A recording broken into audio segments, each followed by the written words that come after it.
5 where you gonna tell me I'm gonna work my butt off and get taxed? Yeah. And make only $150 a day or $80 a day? Yeah. And then to take and that, the money doesn't even go back to the black community. Yeah. That's the bigger part of I go the issue right as back well. home to the same environment that I was in to work the 9 to 5. Right. So, and then taking it a step further, you going from one county to another and being met with like racism or pushback. You're not from this area, so you're not from this area, so you don't deserve the coin or anything else that's like money in pockets. And I lost my point. I'm sorry. Keep going. Nah, but yeah, that's the thing I'm saying. That's the thing, because like you talk about, because I worked in substance abuse for the past 2 years, and low income, no income, high homeless population, high black population, and just understanding all the different things around them that are making them continue to use. We operated in a harm reduction model where, you know, we're not going to kick you out the program.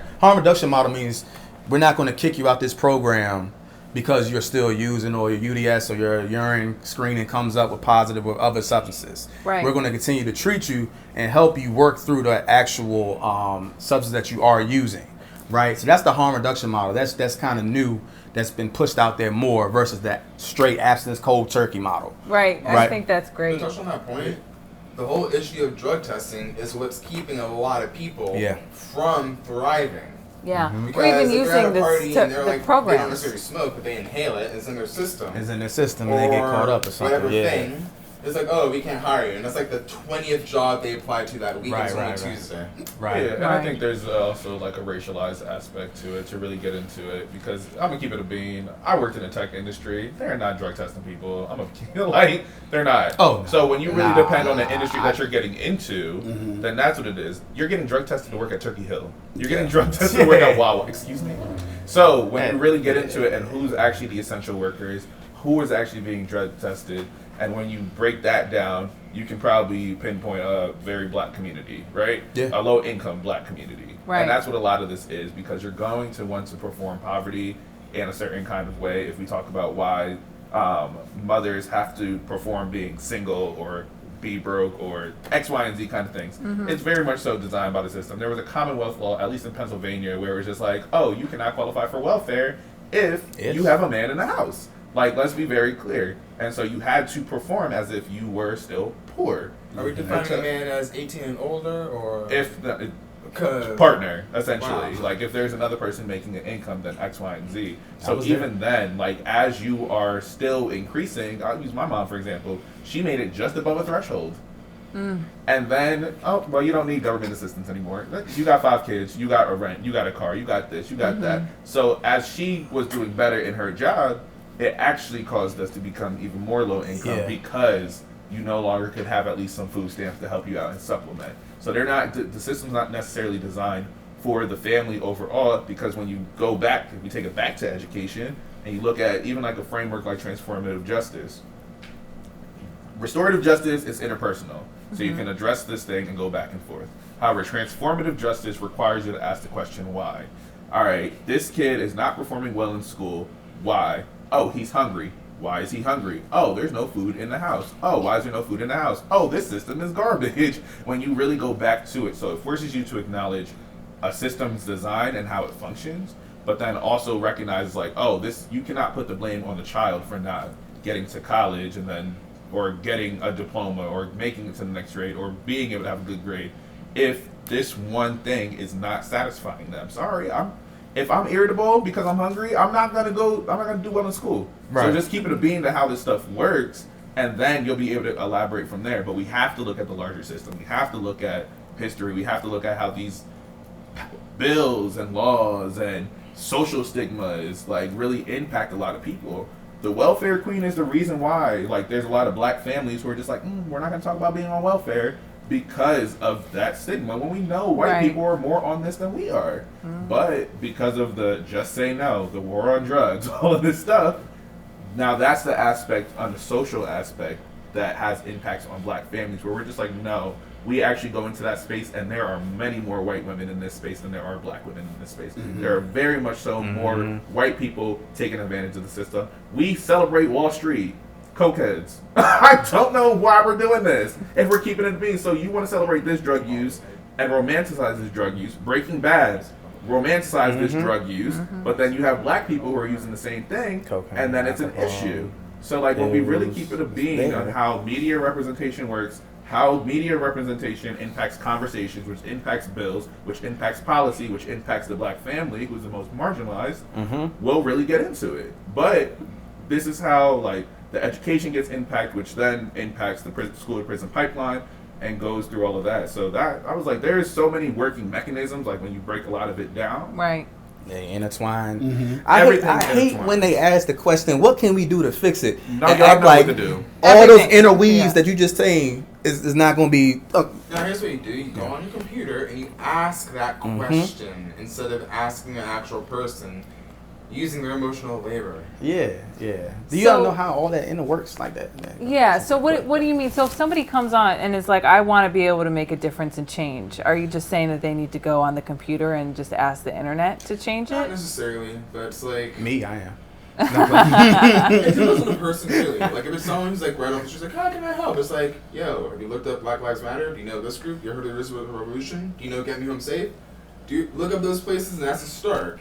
So maybe buy a jumping board. But there are those people who they like, how can I help? 7 months later, oh my god, this is terrible. What can we do? A year later, oh, let me just give you some money. But it's also or give you a federal holiday. Okay. Let's not talk about that today. I already went on a rant yesterday about that. Right. But that also requires, like, to me, transformation cannot happen outside of community, because I'm not accountable to you. I'm not accountable to you, you, anybody else in this room. I don't know you. You won't make me feel guilty. However, there was a moment in time last year where I said, I am not educating white people on how to do this. At all. Go read a book. And then I had to think about that, because there was a conversation with James Baldwin, and he talks about it in Fire Next Time. And he's just like, oh, no, we actually need to somewhat be in community with these people and be able to engage in these ideas and be able to engage in this dialogue, be able to do these things. Because me telling you to go watch a movie, watch a documentary, listen to a podcast, read a book, sorry, that does not cause critical thinking.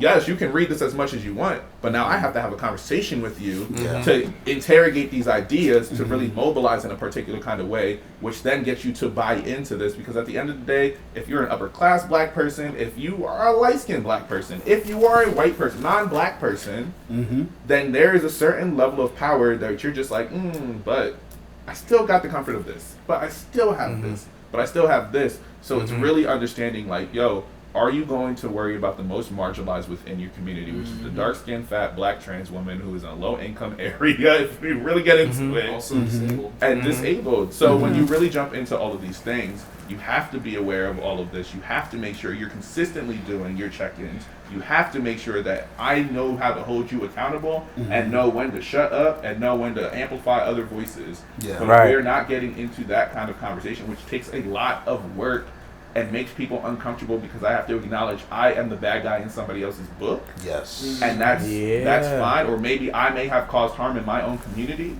You have to be able to do a lot of this internal work, but a lot of people are uncomfortable with that because we're never forced to do that kind of thing. Because I'm not in community with white people.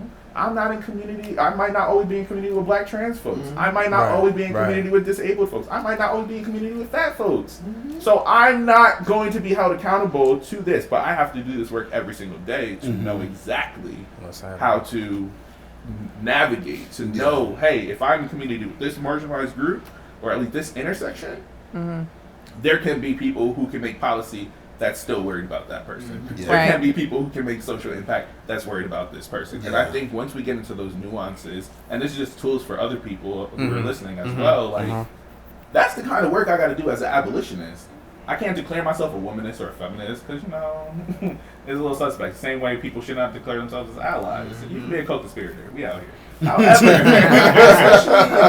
dude, he's like hardcore feminist, because it's, at least for me in my experience with some of the ones I've encountered, it feels like it's masking some underlying things they don't want to get into. Right. So in regards to just feminism, and I'll just define it for the audience, feminism is not necessarily for women to be better than, it's to be equal to, and to be able to kind of like, you know, tear down those walls and those expectations and stigma that come with being a woman in a traditionally male society. It's I always say that we're dealing with two different things. We're dealing with racism, we're dealing with classism, but on the other side of that, we're dealing with white supremacy, and we're dealing with patriarchy in the way that nobody's going to be able to go anywhere. So in regards to what you guys were talking about with helping the community to frame these discussions, and again, they've really got me thinking about exactly what you do, Juice, where you have the Mental Health Mondays, and you get on and you talk about these different aspects of your most recent series on how to get into a relationship after being mentally abused by a former relationship. So from your perspective, what are the tools that the community can use to be able to facilitate these conversations in a way that actually addresses them without having that other side of blame, like this is your fault because we're here? Well, first off, I'd like to say that was a great pivot in that question, because I was like, oh, that was so good. That's number one. Number two, tools. Be honest with yourself. Before I sit down and I do these videos on mental health and setting examples for people, because my work is how can I make the messaging both digestible and relatable to every person who comes across it. And it starts with the person who's watching my video. So I won't blame people for something, because it's very easy to be both the victim and the abuser and not realize it. I look at a lot of actions of people around me, and I remember, okay, 6 months ago, you were in the position of the person who was bothering you, and 6 months later, you're now the person who is being abusive to a loved one in the same manner, but you don't see the lens and how important that is. So for example, I had a young lady who I've done mental health work with, and she told me that her brother recently decided to go and get therapy because of the videos that I've been doing, right? But what's most important about that isn't just him getting therapy, it's the process of change that he went through. He knew that she does 2 forms of wellness therapy, and he was paying attention to the work that she's been doing and the retreats that she's been going to for 2 years. So it started with her work first. Then he saw that she did an event with me within the past 9 to 12 months. Off of that event, he started paying attention to her platform in terms of wellness and my platform in terms of mental health, and how that was brought together. And then at some point in that transition period, he thought about the information that I was giving him day by day by day and how it related to who he is or who he may be. And then he decided and came to the realization, oh my God, this is me that he's referring to. I'm the person in this 60-second video. I'm the example of, wait, was this something that I was taught from a parent, an aunt, an uncle, or how teachers handled a situation in class, and how that made me grow up into this from that one example. And can I change? And then after the can I change, he realized, oh, I have resources that I now have access to. And that's the whole point of what I do. Awareness isn't something you should stuff down people's throats. It takes time, and it takes, I don't want to say awareness, it takes a eureka moment when you realize, oh, that's what it means to be human. Because if you asked each person in this room what it means to be human, you're going to hear different examples across the board, because we build these definitions not out of a book definition, but out of our experience and how we've had to navigate this experience up to this point. And that's what survival looks like for us, because no offense to anyone here, to be black is to survive and then to figure out, do I get to live? A faint clap of thunder.